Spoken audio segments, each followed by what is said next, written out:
Kawasan yang biasanya riuh oleh wisatawan berubah menjadi mencekam akibat derasnya arus banjir bandang. Banjir bandang menerjang kawasan wisata Guci di Kabupaten Tegal, Jawa Tengah. Sejumlah kolam pemandian air panas wisata pun hancur diterjang material lumpur dan juga kayu.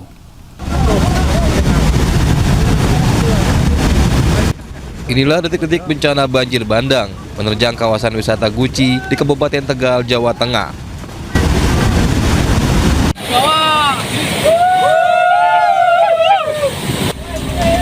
Kawasan yang biasanya riuh oleh wisatawan berubah menjadi mencekam akibat derasnya arus banjir bandang. Sejumlah pengunjung pun panik menyelamatkan diri. Banjir bandang terjadi akibat meluapnya debit air di Sungai Gung setelah hujan deras mengguyur lokasi.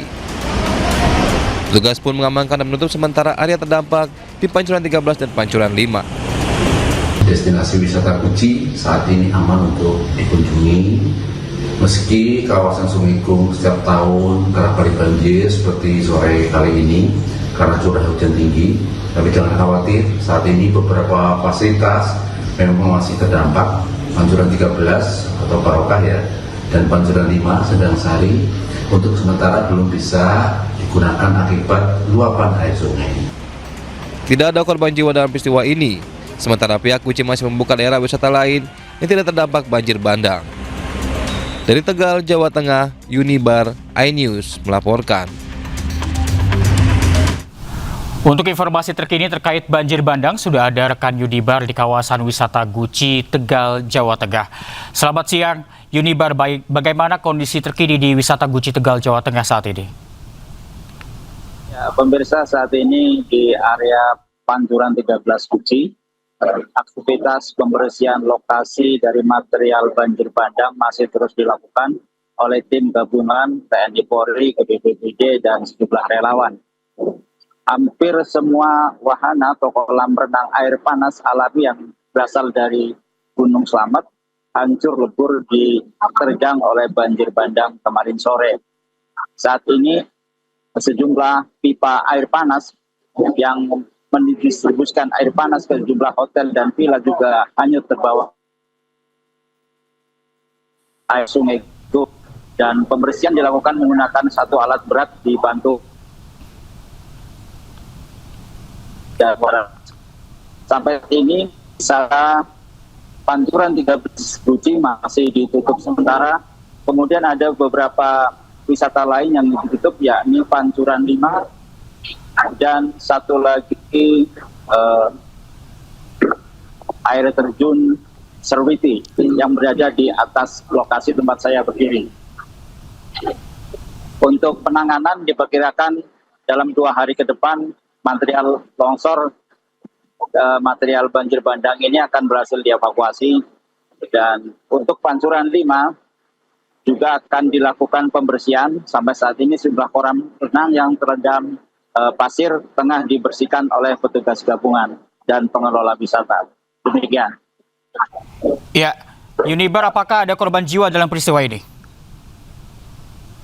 Ya, karena lokasi wisata ini jauh dari pemukiman penduduk, tidak ada korban jiwa, dan hampir setiap terjadi musim penghujan, wisata di sekitar Guci ini sering terjadi banjir. Baik, terima kasih Unibar atas informasinya. Selamat pagi, selamat bertugas kembali. Kisah mengharukan viral di media sosial. Sejumlah guru memindahkan dokumen penting menggunakan seutas tali dari bangunan sekolahnya yang hancur di Pidijaya, Aceh. Lokasi sekolah kini berubah menjadi aliran sungai baru, dan berikut liputan selengkapnya. Bangunan sekolah Islam terpadu An-Nur di Kecamatan Meredu, Kabupaten Pidijaya, Aceh, ambruk total dan tak lagi layak digunakan untuk kegiatan belajar mengajar. Dinding roboh, lantai hilang, dan ruang kelas lenyap ditelan bencana. Lokasi sekolah ini berubah menjadi aliran sungai baru dengan arus deras akibat dahsyatnya banjir bandang dan longsor.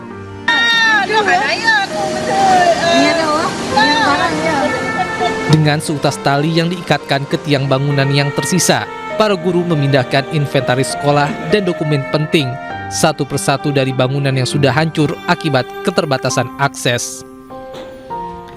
Tak ada alat berat, tak ada jembatan, hanya keberanian, kepedulian, dan rasa tanggung jawab demi menyelamatkan dokumen masa depan para siswa. Bagi para guru, menyelamatkan dokumen sekolah bukan sekadar arsip, melainkan menyelamatkan harapan anak-anak agar pendidikan tetap berlanjut, meski sekolah mereka telah rata dengan tanah. Di tengah amukan alam, dedikasi guru-guru ini menjadi pengingat bahwa pendidikan tak runtuh bersama bangunan, namun tetap berdiri di atas pengorbanan dan kepedulian. Sementara itu pemirsa, puluhan anak korban banjir di Gayo Luwes, Aceh masih semangat belajar di tenda pengungsian. Bencana tak menyurutkan anak-anak ini menimba ilmu dan meneruskan pendidikan yang sempat tertunda.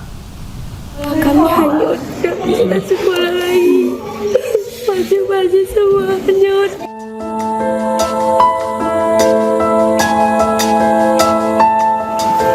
Sakila merupakan salah satu anak yang berada di posko pengungsian di Desa Belangkejeren, Kabupaten Gayo Luwes, Aceh. Siswi SMP kelas 7 ini tak kuasa menahan tangisnya karena harus belajar di posko pengungsian. Belajar di ruang sekolah dengan seragam kini hanya hayalan mereka semata. Sakila dan teman-teman pun memiliki harapan untuk pemerintah yang berkuasa. Aku mohon sama Bapak pemerintah segera bangun rumah sekolah kami dan berikan baju-baju. Rumah, sekolah, tempat ia belajar sudah hanyut. Harta benda bahkan pakaian serta perlengkapan sekolah tidak ada lagi. Sekolah adalah masa depan bagi generasi bangsa. Sakila berharap pemerintah memberikan beasiswa kepada anak-anak korban banjir bandang agar tetap melanjutkan pendidikan yang sama dengan anak-anak lainnya. Dari Kabupaten Gayo Luwes, Aceh, Medi Arjuna, iNews melaporkan. Heboh pemirsa, puluhan warga desa Soradek, Kabupaten Aceh Barat menemukan butiran diduga emas di halaman rumah. Warga pun mendatangi lokasi untuk berburu emas dengan menyuling pasir dan air secara manual. Viral di sosial media, puluhan warga mengumpulkan butiran biji emas hasil menyuling.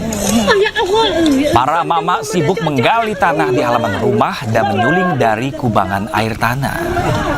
Warga menggunakan alat seadanya untuk mendulang pasir demi mencari serpihan emas.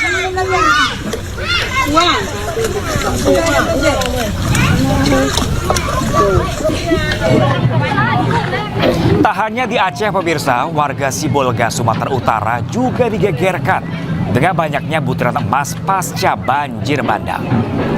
Ratusan warga berupaya menggali lumpur material banjir dengan alat seadanya untuk mencari serpihan emas. Video ini pun beredar luas di media sosial.